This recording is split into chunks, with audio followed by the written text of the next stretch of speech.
এখন এসো আমরা আমাদের আমাদের সব যা কিছু আমাদের মনে আছে ঈশ্বরের কাছে চাইবার, যা কিছু আছে আমাদের অন্তরে ঈশ্বরের পায়ের চরণে সমর্পণ করার জন্য, তা আমরা প্রভুর চরণে নিয়ে আসব।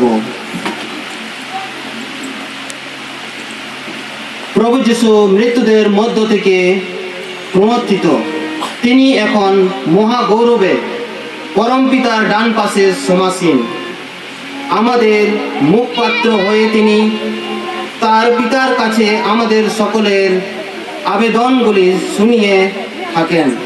আমাদের মনোনীতিতে সাড়া দাও, যারা তোমার প্রতি একান্তভাবে বিশ্বাস রাখে তাদের মনস্কামনা পূর্ণ করো। আমাদের প্রভু যীশু খ্রিস্টের নামে প্রার্থনা করি।